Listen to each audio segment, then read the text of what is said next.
Est-ce que tu peux exagérer dans le Est-ce que tu peux exagérer dans Minolo?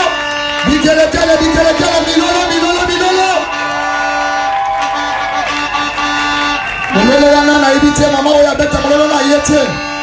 Soki za mabateli yo depuis le 7. Chileno. Tene za mapamba na marathon ayo. Est-ce que tu peux exagérer?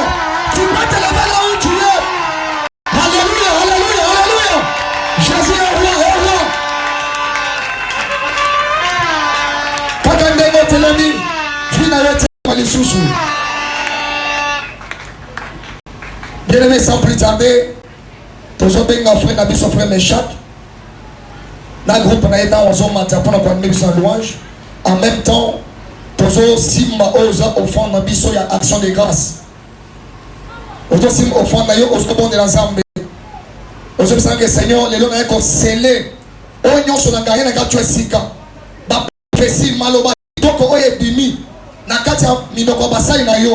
je crois que Seigneur, même si les mots sont négatifs, mais je crois que toi tu vas faire plus que ça. Amen. Est-ce qu'il y a quelqu'un qui peut prier comme ça ce soir? Tu commences à prier, tu prends ton offrande. Si il y a action de grâce. Action de grâce au Seigneur, au Batelinga. Depuis les 7, si le 20. Tant qu'on va Anthony Cantique. Selon ordre protocole d'ambition.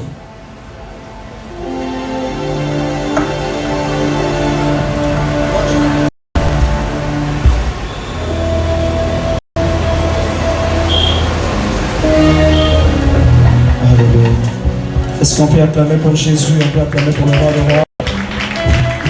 Est-ce que tu peux te lever sur ma boque de ma casse?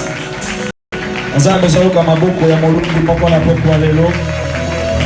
Est-ce que tu as compris que ma boque à l'ombre na célibat à côté d'un mariage là? Est-ce que tu as compris ma boque pour Jésus? Est-ce que la boque à mon lolo ya libale ya mon tuma pour la boque pour aller là? Mon lolo ya mon loup qui m'a pas la boque pour aller là. Alléluia. Amen. Amen. Amen. Napenda chofani na kufanya hivyo. Je bénis le Seigneur parce que dans ensemble il y a centre de réveil spirituel. Mais le réseau c'est que ça m'a cassé mini ils ont participé cité des prières. Waouh. Est-ce que tu as le sambo bazar? Tu as tous ceux qui ont le sambo bazar na pourquoi le lot. Ça m'a pas la biso parce que quand on est na pourquoi le lot, on est ma konanga ni atia na zo bima na chaleur, na puissance ya le sambo. On se là qui pas là. On a zo déclaré pour na. On a se là spirituellement na vie na. Ko bima na na date siko ezo la au nom de Jésus. Merci Saint. J'aimerais bien chanter avec toi. Naïna ba invité mais naïna yo. Alingi na yemba ensemble.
Est-ce que tu peux acclamer pour Jésus?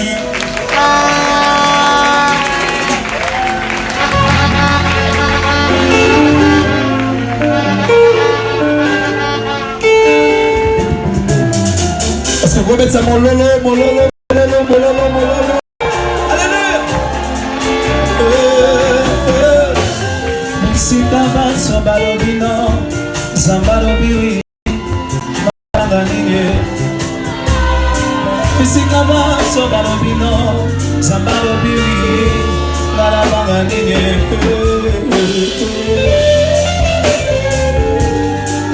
Est-ce que vous mettez ça mon lolo et puis la yo? Misikaba so balobino, zambalobiri, malanganiye. Misikaba so balobino, zambalobiri, malanganiye.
Exagère un peu avec les acclamations.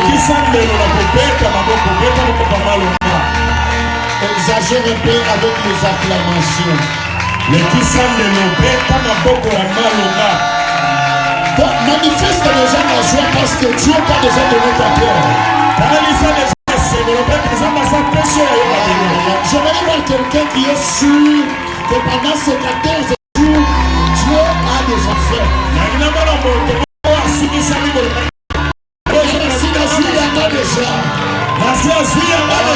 Pendant que tu acclames, tu commences à traverser les journées. Tu prends le courage avec la vision que tu as. Commence à posséder. Commence à posséder. Au nom de Jésus-Christ. J'aimerais que tu me salues 3 personnes. Dis-leur seulement que j'ai déjà possédé ma terre. Dis à 3 personnes que moi j'ai déjà possédé.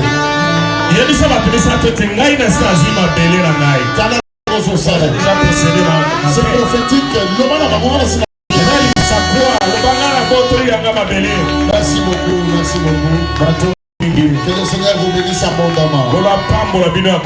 Donc je peux dire que c'est aujourd'hui que nous terminons notre 14 jours de prière.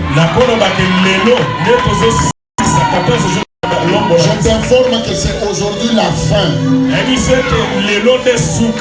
Demain nous allons juste venir pour clore avec un message fort et puissant. C'est pourquoi lorsque tu vas rentrer, mange sérieusement parce que demain tu vas beaucoup danser.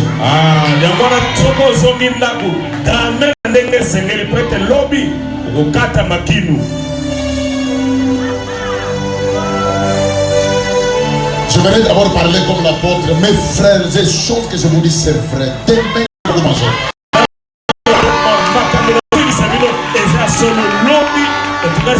Comme toi, tu as dit Amen. Allez, je te fais entrer. Tu entres où?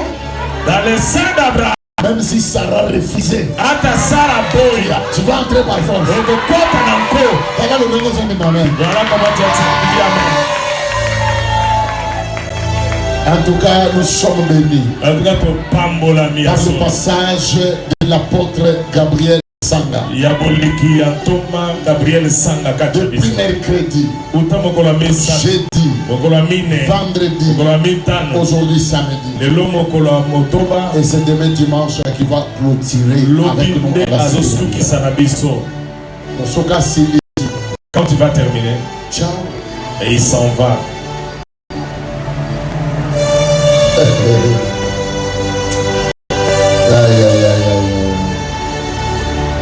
Je bénis vraiment Dieu pour le bien-aimé ou les frères et sœurs avec qui nous avions commencé depuis les 7.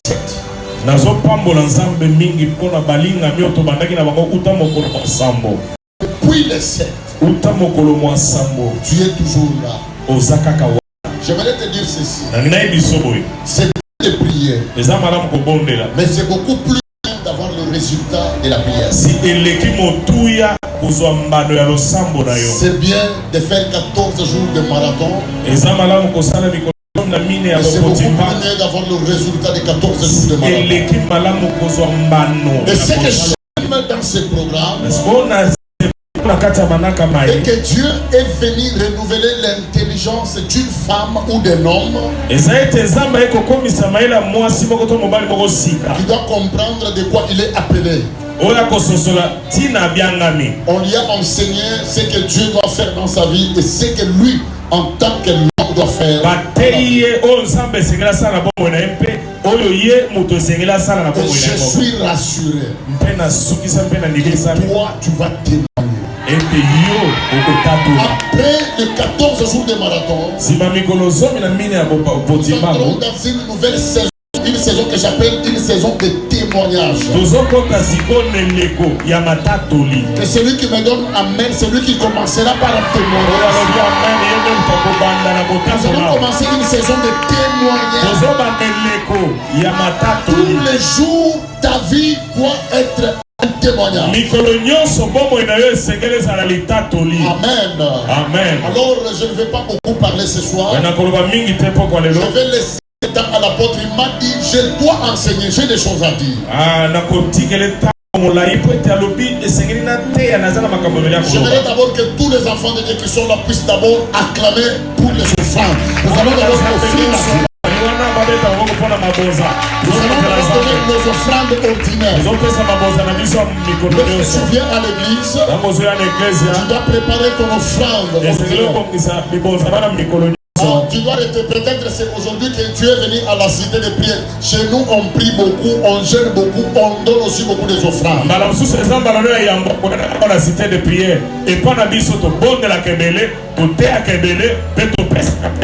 Amen. Amen. Amen. Amen. Nous allons préparer nos offrandes. Aussi, mon offrande, il y a bien. On va prendre une bonne offrande. Et toi-même tu vas te lever avec ton offrande.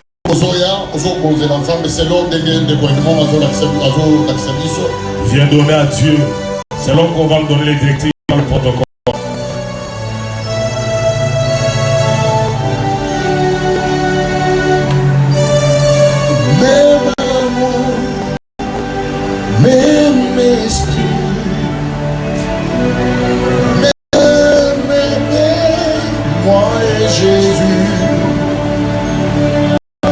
Mon Dieu m'aime, il m'aime,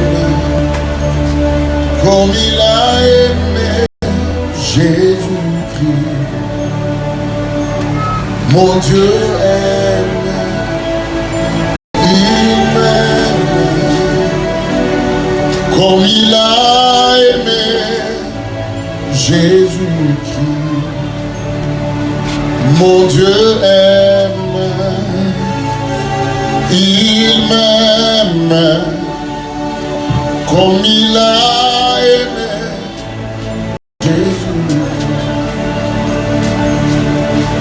Mon sang comme la femme de Canalona, Andini Kozua, Masolamatila.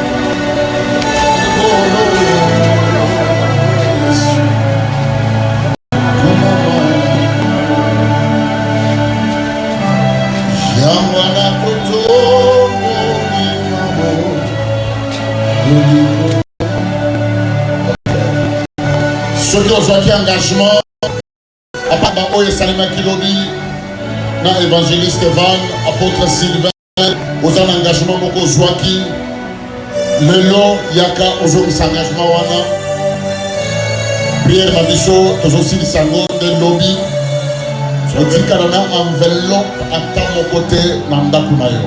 Demain, nous allons clôturer notre prière. Alors, si tu avais pris un engagement, pas l'engagement d'hier, tous les autres engagements avec tous les serviteurs de Dieu qui ont défilé en Seigneur. À part l'engagement, l'apôtre Yemoko pour récupérer, mais au soit qui engagement, aux enveloppe mon consoaki. Tu as pris une enveloppe quelconque. Viens me le donner. Yaka Opesa. Enveloppe mon consoaki. Côté carana enveloppe mon côté. Ne reste pas avec une enveloppe chez toi. Marathon, Nabiso, et aussi là, déjà à partir de l'objet de Tozo, Marathon Nabiso et Zosuka, à partir de demain, nous allons tout arrêter. Lobby de Souka. Demain, c'est la clôture. J'aimerais un peu éclaircir quelque chose. Nous avons dit que demain nous allons clôturer notre marathon avec une célébration.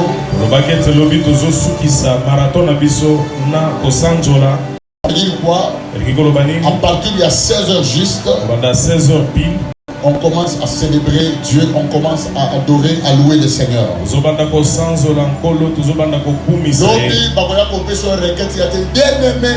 je ne vais pas te donner une requête. Non. Demain, nous allons célébrer Jésus. Dis-moi Amen. Dis Amen. J'aimerais t'annoncer une chose. Il y a des choses que Dieu te donnera ou que tu trouveras dans la prière. Il y a des choses que Dieu peut t'accorder par des offrandes. Il y a d'autres que tu donneras par des comas spirituels. Il y a aussi de ces choses-là que tu auras juste par la louange. Alors demain nous allons célébrer Dieu. Nous avons dit demain nous serons là dans une tenue de blanc. J'aimerais répéter cela parce que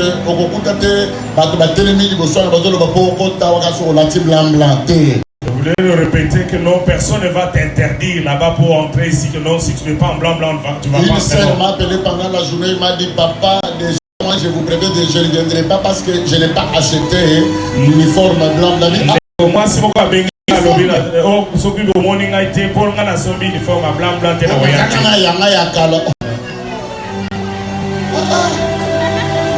voilà, tu exiges ce n'est pas une exigence. Nous voulons donner une image. Amen.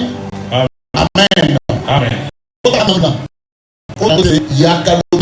La prière à partir de 16h. Que tu es le blanc ou pas, viens demain à partir de 16h. Est-ce que tu peux dire est-ce que nous pouvons acclamer? Pouvons-nous acclamer très bien pour le Seigneur? On peut mieux acclamer. Parole de Dieu. Lève-toi là où tu es, nous voulons recevoir l'homme de Dieu.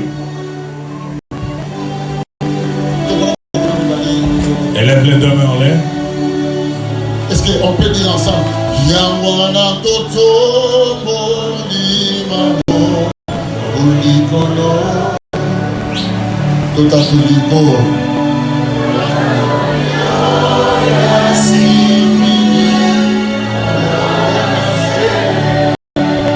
suki ya pembe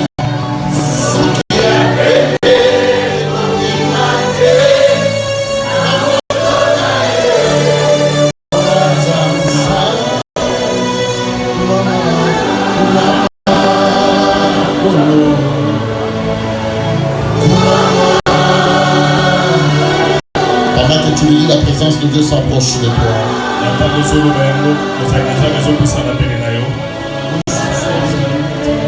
Encore, Yamana Toto Moli, fais-le plus que ton voisin.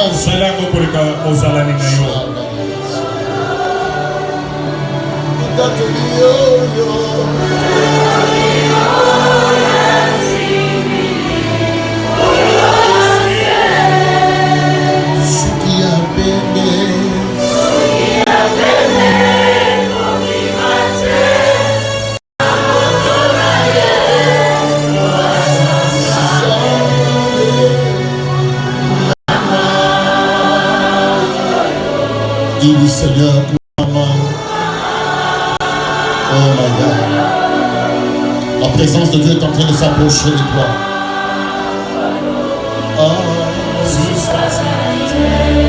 Kumama kolo.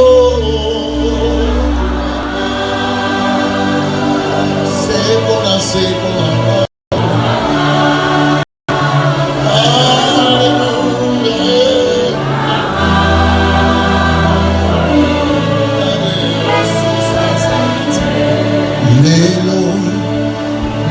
Zonga pambate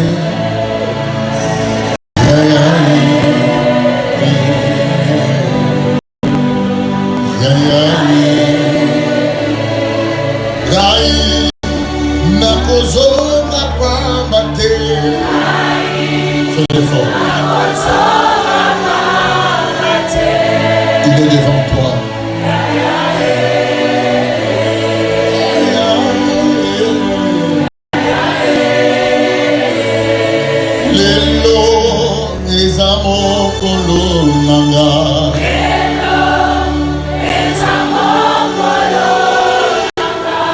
Je vois Dieu qui s'approche de toi pendant que tu le lis avec ton cœur. Dis-le que ce soit la prière de ton cœur. Gai nakosimba orianga.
Mes amis, nous sommes. Balinga, toza côté les mains.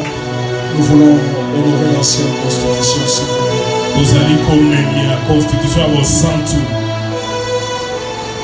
Faites lire des mots, s'il vous plaît. Josué chapitre 1er. Le verset 10e et le verset 11e. Josué donna cet ordre aux officiers du peuple.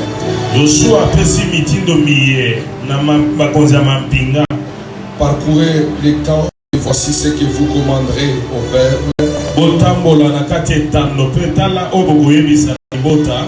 Préparez-vous des provisions. Pendant 3 jours, vous passerez ces Jourdains pour aller dans les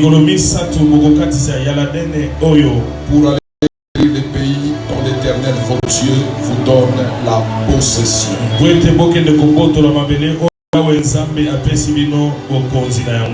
amis, prions. Très cher précieux Père, 1 million de fois merci pour cette merveilleuse opportunité que tu nous accordes, une fois de plus d'être dans cette maison d'alliance, cette soirée afin de communiquer ta parole qui procure vie, restauration, édification, consolation. Sois là toujours, précieux Saint-Esprit, c'est toi le gouverneur de notre royaume. Prends en charge ce soir ce culte. Nous sollicitons ta prise en charge dans la maison. Et te promettant toute la gloire après ce culte. Au nom de Jésus. Amen. Amen. Bonsoir. Que Dieu vous bénisse abondamment. Nous allons commencer par remettre nos engagements pour ceux qui veulent déjà quitter aujourd'hui. D'attendre demain. Vous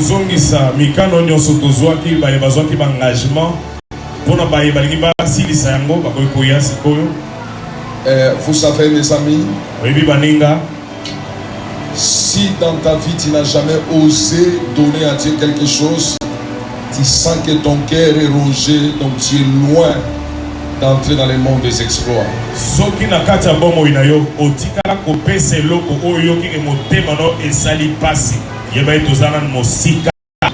Tu t'es sacrifié et puis je vais prendre vos engagements de $500, 200, 300, $100, $50 d'abord, avant que les autres qui ont pris pour, je ne sais pas moi, les $20, les $10, les $5, parce que mon objectif, l'église trouver un emplacement plus grand que celui-ci.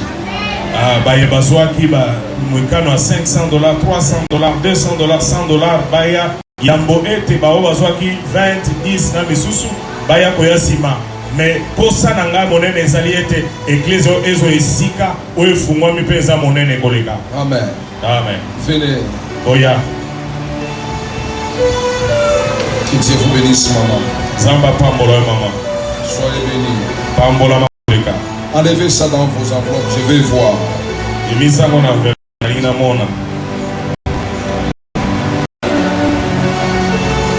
Ok, que Dieu vous bénisse. Que Dieu vous bénisse. Nous faisons pour la gloire de Dieu et pour sa maison. Que Dieu te bénisse. Venez. Sois béni. Que Dieu vous bénisse. Qui encore? $50 tu avais pris. Viens honorer aussi. Rapidement. Il y a d'autres qui vont honorer sûrement demain. Parce qu'on avait dit c'est jusque demain. $20 ou $6 viens. Enlève ça. Viens me donner. Je vais te enlever dans les enveloppes. Je vais donner au pasteur. Soyez bénis. Parce que Dieu vous bénisse, berger. Parce que ce que nous faisons ici, c'est pour la croissance de l'église.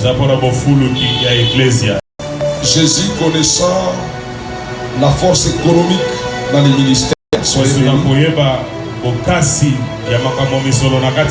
Il a établi un trésorier au début de son ministère. Achaki mobateli mbongo na kati na ibandeli ya lotomo na ye. 5 dollars. 5 dollars pour la construction de la maison de Dieu. Dieu n'a jamais été débiteur de quelqu'un. Je n'ai jamais vu ça. Que Dieu vous bénisse, maman. Venez s'il vous plaît, venez. Et ceux qui n'ont pas encore donné, ils vont donner sûrement demain.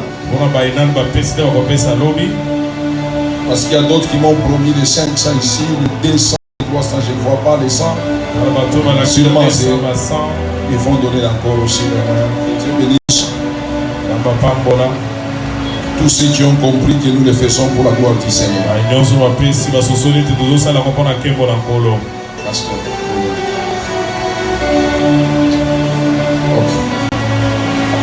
Ce n'est pas encore suffisant, c'est peu ça.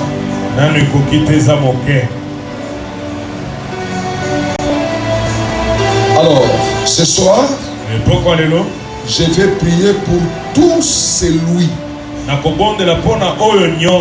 qui a prié pour une requête plus d'une année, mais ça ne change pas. Tu priais pour quelque chose, ça fait maintenant une année ou plus. Tu vois qu'il y a une résistance.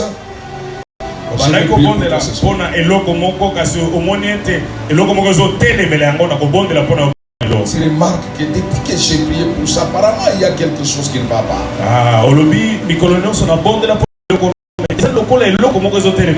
Ou soit il y a une maladie chronique qui t'a beaucoup dérangé des années.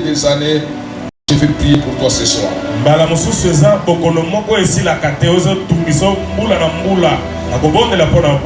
Parce que demain, comme je l'ai fait à l'est du pays, le Seigneur m'a dit, je dois imposer les mains à tout celui qui est ici. Demain, c'est on va clôturer notre célébration. Regardez. Nous sommes en train de parler de la conquête de ma terre. Je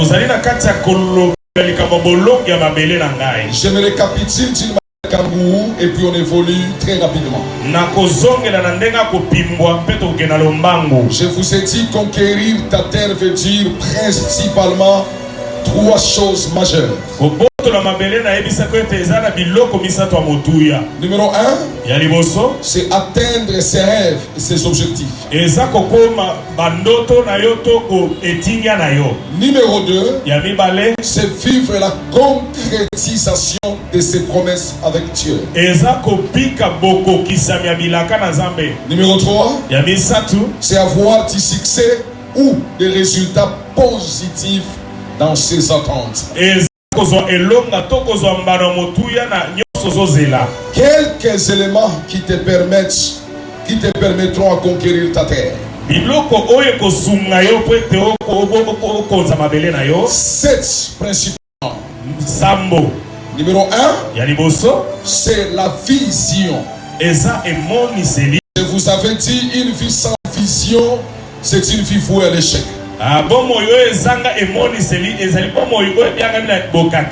Numéro 2, c'est l'action. Parce que lorsque la vision reste vision sans action, elle devient moins intéressante. C'est l'action qui donne du poids à la vision. C'est là où Josué dit aux officiers,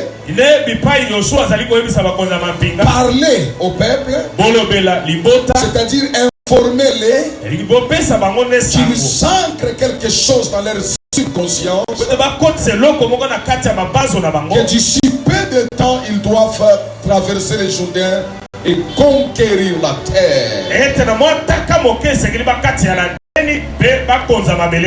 Ils doivent enregistrer, ils doivent écrire et marcher avec.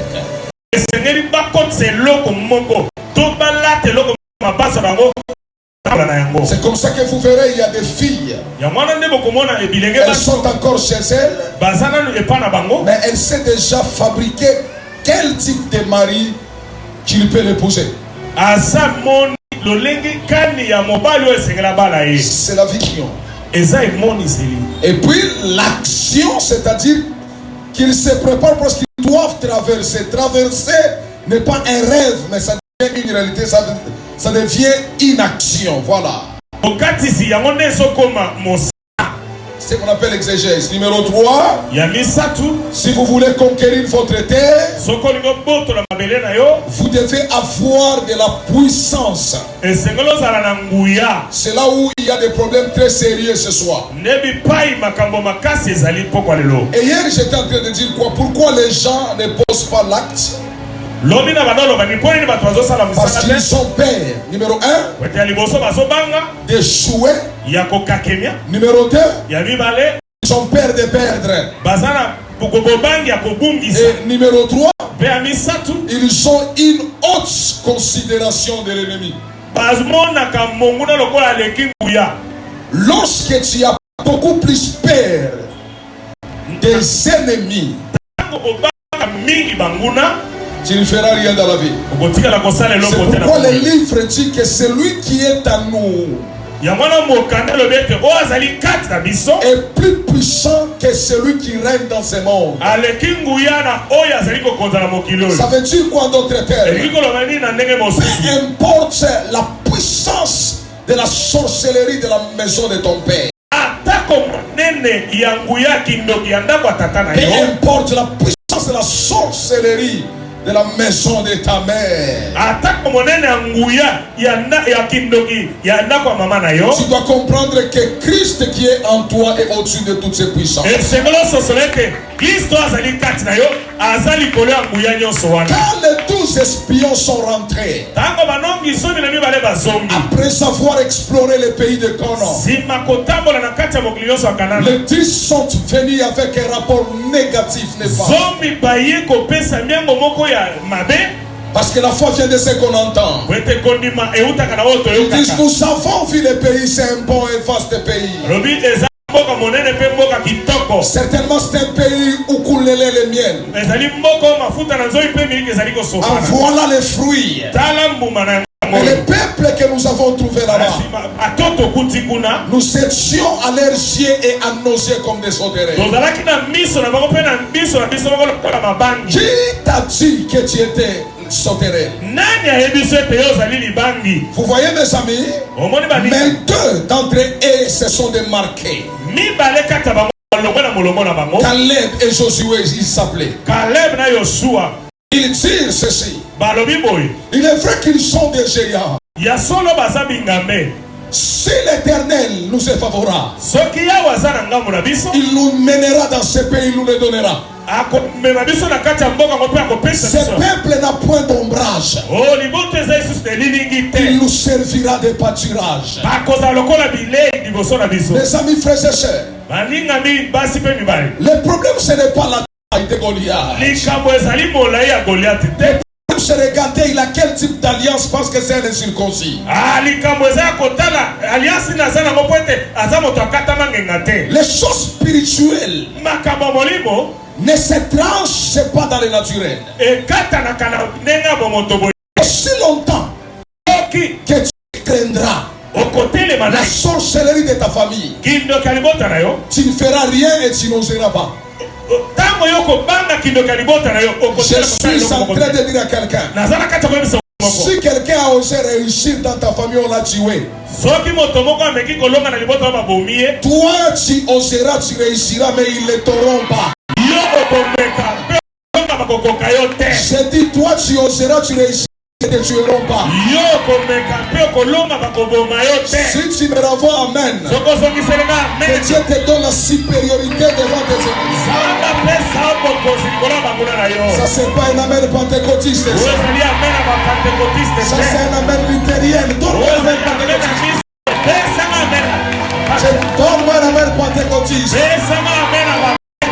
D'ailleurs si tu ajoutes un autre amen, je déclare déclare et je décrète. Tu auras beaucoup d'argent et tu vivras longtemps sur terre. Si tu ajoutes un autre amen, ils te verront dans la gloire et ne te toucheront jamais. Si tu ajoutes encore un autre amen, tu seras grand et tu vieilliras. Toi-même 3 fois et reçois la grâce. Si ton amen est long, que ta vie se prolonge sur terre. Je dis si ton amen est très long, que tes années se prolongent.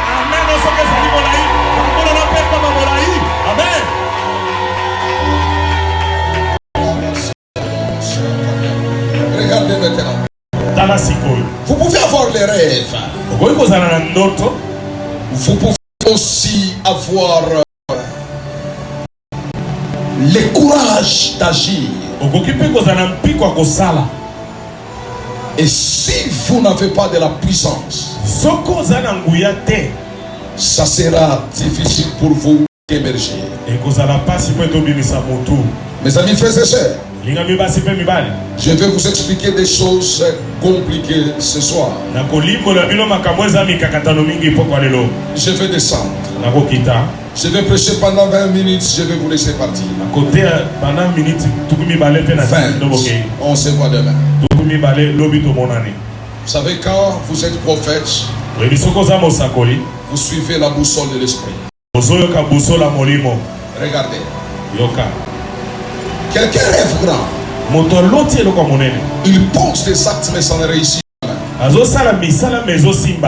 Ce qui a un mobile qui lui reste, c'est la puissance. Regardez. Regardez-moi très bien. Je vais vous expliquer comment pour que vous me compreniez. Regardez tant que je suis avec vous ici. Vous verrez quelqu'un se battre avec la vie. Je serai docteur. Il fallait vous faire 7 ans, 8 ans à l'université.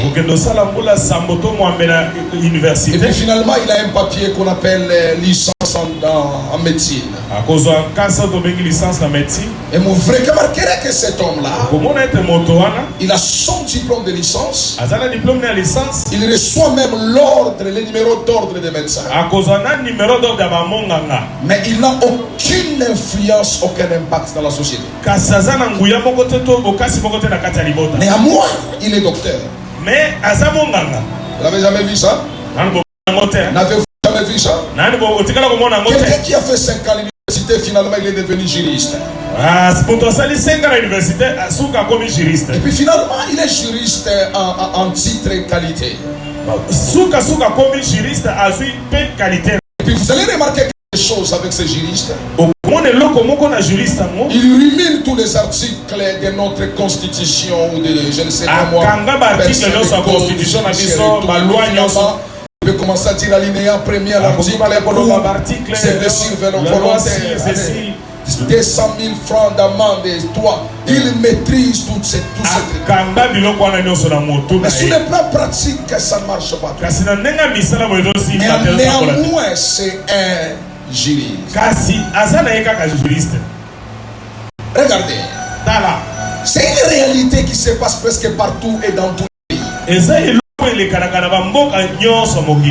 Vous pouvez voir quelqu'un. Écoutez, d'ailleurs, j'aimerais aller d'abord plus loin. J'ai déjà vu les courageux qui échouent la vie. Parce que quand nous étions des enfants, on pensait que ce sont des paresseux qui échouent. Mais en grandissant, on a compris que quelqu'un peut être un grand courageux, mais il n'a jamais réussi.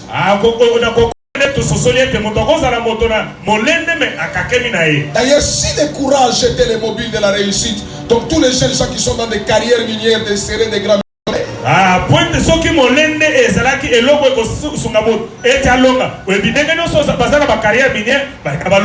Je vais encore aller plus loin. Si le mariage d'abord était une question de la beauté, toutes les jolies filles seraient dans les mariages il y a très longtemps.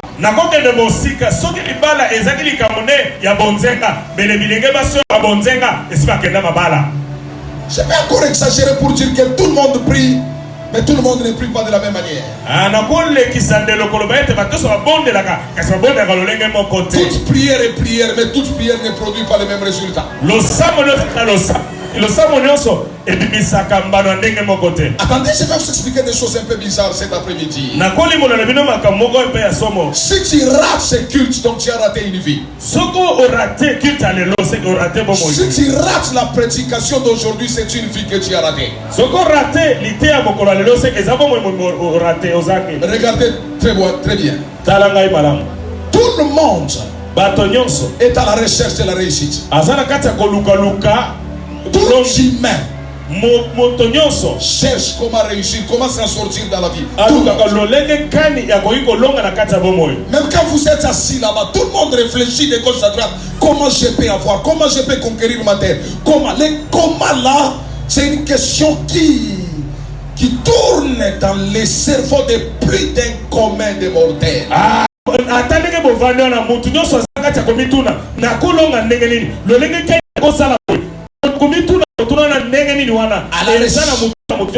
À la recherche de la vie, les gens changent de province. À la recherche de la vie, les gens changent de pays. À la recherche de la vie, les gens changent même des églises. En fait, tout le monde sur terre a besoin de conquérir quelque chose. C'est ce qu'on appelle dans le monde spirituel, il a besoin de la lumière. En cherchant la réussite, il y a des gens qui sont entrés dans des chemins fraudulés. On peut encore ajouter un autre mot que vous compreniez un peu, des chemins ténébreux.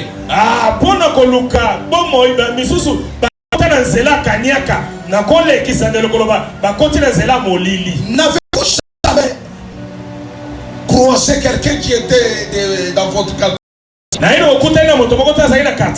Ou soit vous étiez condisciple ou collègue, je ne sais pas moi, dans une université ou une école. Et vous voyez que ce gars n'était pas intelligent, il était un idiot. Parce qu'un idiot psychologiquement, c'est quelqu'un qui a un conscient intellectuel moins de 50 ans.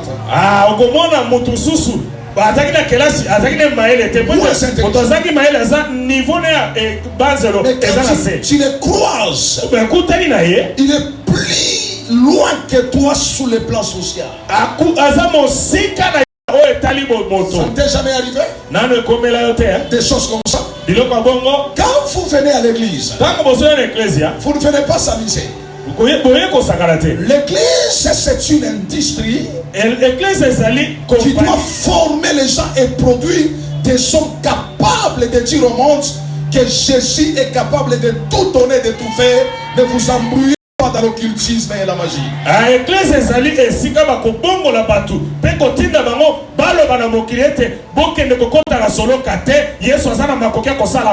Avant que je ne continue avec ma prédication, je le crois et je le confesse. En tant qu'un homme spirituel, de la même manière que les gens donnent $500 aujourd'hui, 200. L'année prochaine ici, les autres donneront 10 000, les autres 20 000, les autres 50 000. Je ne parle pas à ton voisin. Je parle à celui qui croit. Dieu n'est pas un garçon de course. Il doit te prendre pour te laisser, je ne sais pas moi comment. Jésus, c'est un grand patron. Jésus, c'est un grand patron. Jésus, c'est un grand patron. Il me dit des riches qu'il était. Il s'est fait pauvre pour que nous nous devenions riches. L'onction sans richesse.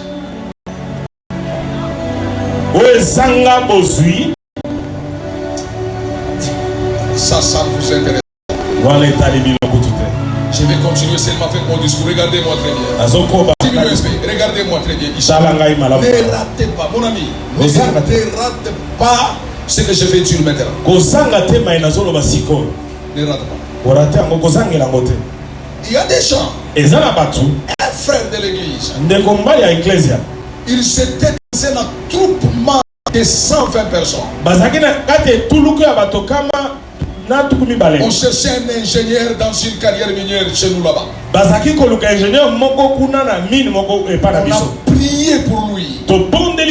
J'ai dit à ses frères, j'ai dit ça c'est le royaume.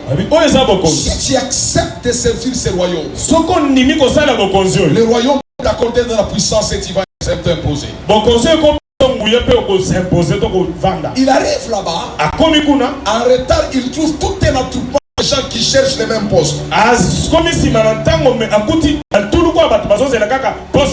Et les gardes qui étaient à la barrière là-bas, il faisait pousser les gens derrière. Mais finalement le chef va sortir du bureau pour regarder à la barrière. Il dit, comme vous créez le désordre, je vais commencer à la faire là-bas au fond. Je vais prendre ceux qui sont au fond et puis vous après. C'est ses frères qui témoignent. Il dit, papa, je ne comprends rien. J'étais loin là.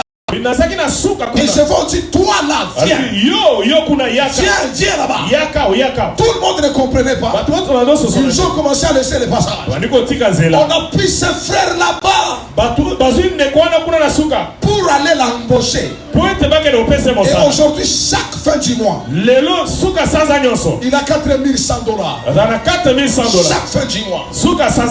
Pourquoi? Parce que la Bible dit, l'onction crée la différence. Nous pouvons être toutes les hommes, toutes les femmes. C'est la puissance surnaturelle. Démarquera. Regardez comment je vois les gens chanter ici. Mais il y a des frères ici qui chantent ça, qui ne chantent même pas bien. Il a d'abord une voix rock. Mais il est partout connu. Quand j'ai vu ces jeunes gens qui chantaient ici, je dis tout ce qu'il manque, qui manque à ces jeunes gens. C'est juste la puissance. Parce que le talent il en a. La chance maintenant. C'est la puissance. Et quand il a cette puissance, c'est fini. Vous n'avez jamais vu quelqu'un qui chante Yahweh n'a libéré, Yahweh sans orama.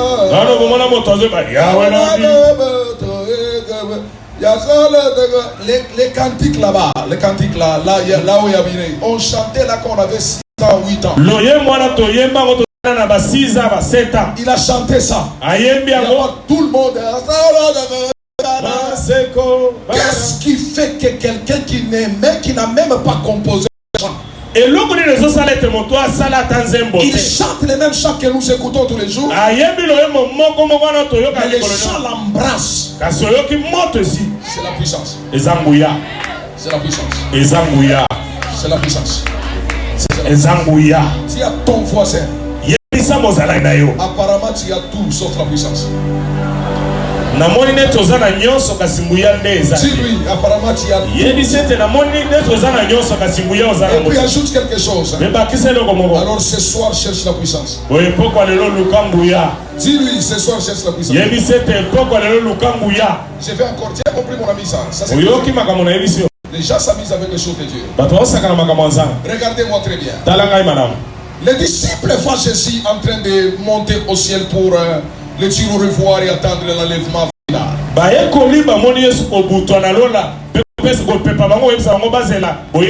Nous sommes dans Actes des Apôtres chapitre 1er le verset 8. Alors Jésus dit vous, c'est vrai une puissance. Le Saint-Esprit survenant sur vous. Vous serez mes témoins à Jérusalem, en Galilée, en Judée, en Samarie, jusqu'aux extrémités. Quand il cite ces pays-là, c'est ce qu'on appelle la conquête. Donc c'est-à-dire qu'il n'y a pas de conquête sans puissance. Attendez jusqu'à ce que c'est vrai la puissance. Quand elle sera sur vous, alors vous pouvez conquérir. C'est-à-dire Jérusalem ne vous résistera pas. Jérusalem ne vous résistera pas. C'est pourquoi après ce culte, là où c'était difficile, tu passeras facilement. Là où c'était difficile, tu passeras facilement. Si tu me renvoies amen, que le Saint-Esprit descend, qu'il t'accorde la puissance afin que tu commences ta conquête. Si tu me renvoies amen, partout tu fouleras tes pieds, cette terre t'appartiendra. Si tu fais ce que je dis, tu achèteras des parcelles à gauche, tu les achèteras à droite, et les gens diront que c'est de la sorcellerie. Ça c'est pas un amen pentecôtiste. Je dis ça c'est pas un amen pentecôtiste.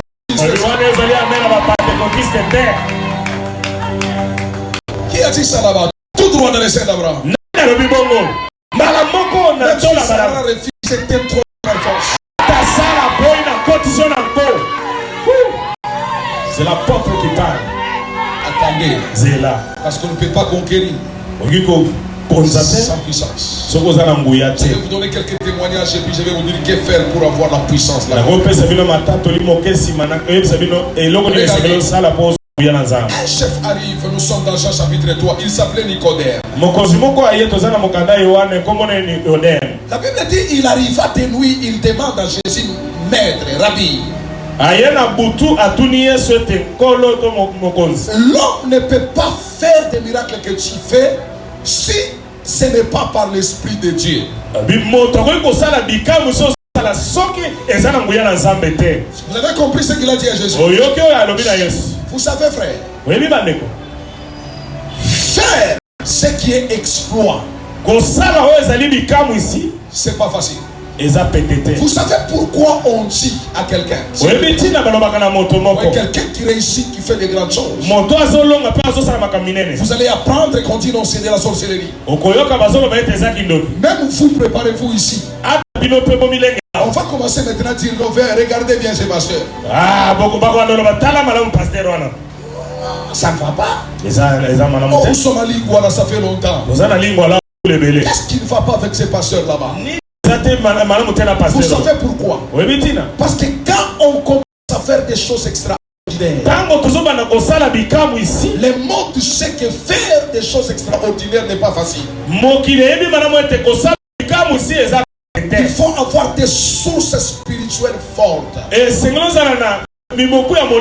C'est pourquoi on ne vient pas à l'église jouer. On ne vient pas à l'église jouer. Alors quand Nicodème pose la question à Jésus, il lui dit, en tout cas, il faut que quelqu'un vienne de Dieu pour faire ce que tu fais. Alors, il voulait tout simplement dire à Jésus, révèle-moi ton secret. Qu'est-ce qui fait que toi tu fasses ce que tu fais là-bas? Alors Jésus lui dit, toi Nicodème, il te faut naître de nouveau. C'est là où ça commence. Il dit, il te faut naître de nouveau. Ça ne pouvait pas entrer dans les oreilles de Nicodème. Nicodème dit à Jésus, mon âge ici, je dois retourner dans le ventre de ma mère pour renaître. Ou je dois faire comment alors? Vous avez compris ça? Et puis Jésus s'étonne. Il dit quoi? Il dit Nicodème, à ton âge ici, tu ne sais pas comprendre ces choses. Il regrette, il dit, mais ton âge, avec ce que tu me dis, je ne comprends pas. Un docteur de la santé, je ne comprends pas ces choses comment. Ce que les occultistes appellent l'initiation, c'est ce que nous appelons nouvelle naissance. C'est-à-dire l'initiation, c'est pour les occultistes. La nouvelle naissance, c'est chrétiens. On peut dire en d'autres termes, la vie de l'homme reçoit son sens lorsqu'elle subit une nouvelle naissance. C'est que naître une fois sur terre, tu seras naturel. Mais naître deux fois, tu seras surnaturel. C'est-à-dire, pour faire des choses surnaturelles, il faut passer par une nouvelle naissance. Et la nouvelle naissance nous introduit dans les sphères de la puissance. Tu ne peux pas être chrétien et opérer des choses comme un païen. Là où les païens fait tourner beaucoup dans la tête. Toi, à cause de ta nature, tu reçois cela sans beaucoup d'efforts.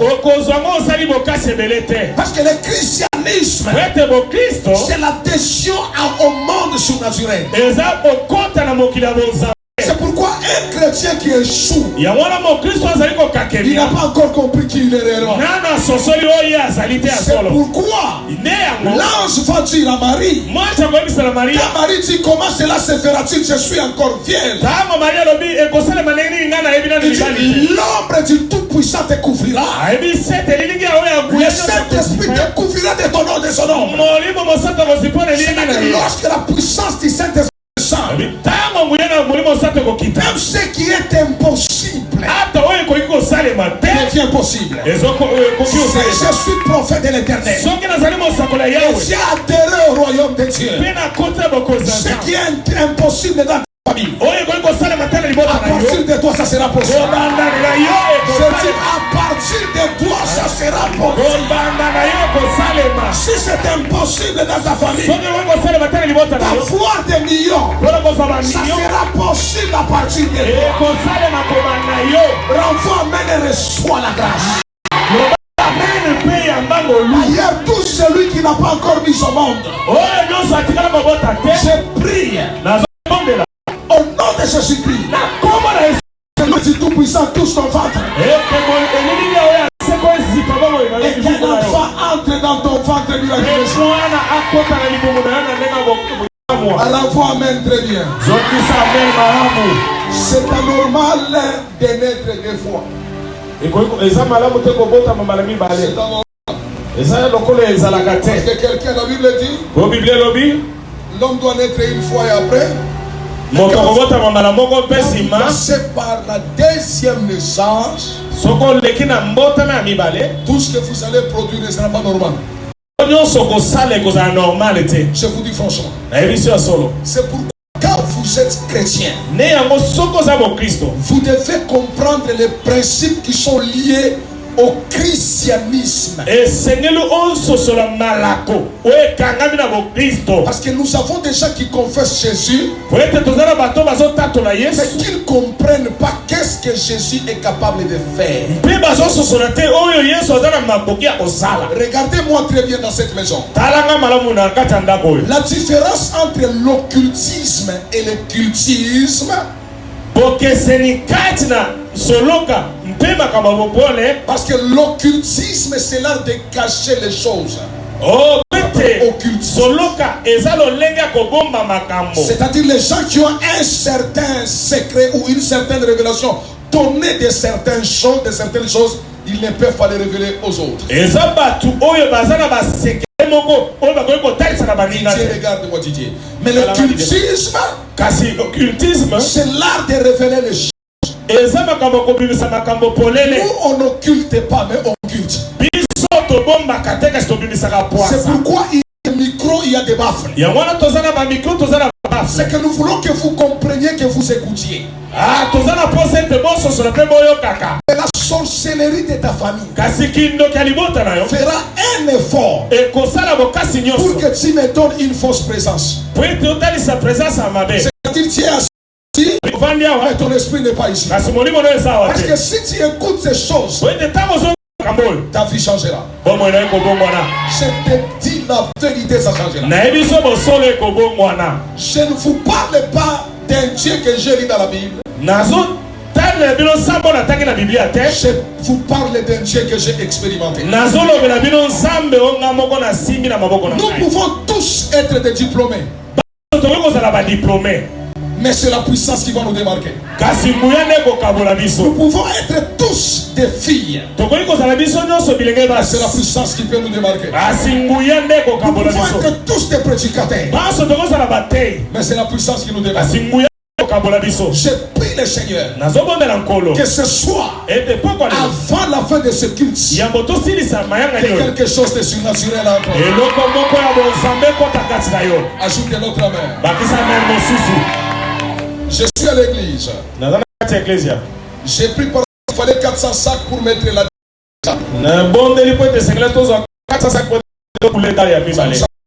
On prie. Je suis dans mon bureau, je prie, je parle la langue katalaba. C'est pourquoi je viendrai vous enseigner l'année prochaine à la même époque, quand je reviendrai, l'impact des prières en langue.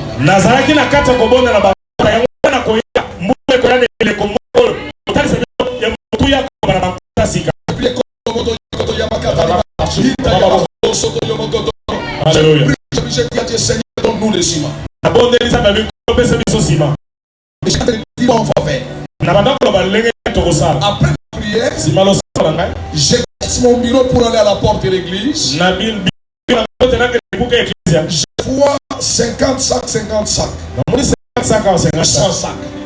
sacs. Et je vois des frères. Je cite le nom d'un papa. Il y a un papa ici. Il a déposé ses sacs de ciment. Il a dit il va vous appeler le soir. Je rentre dans mon bureau. Bénis le Seigneur. Avec mes téléphones, je les chérissais en train d'attendre cet appel. Premier jour, il m'appelle. Deuxième jour, il n'appelle pas. Troisième jour, il n'appelle pas. Quatrième jour, il n'appelle pas. J'appelle ses frères. C'est quel papa aujourd'hui? Ou bien ils ont oublié, ou bien c'est quoi? C'est qui? On a oublié même les noms. C'est quoi aujourd'hui?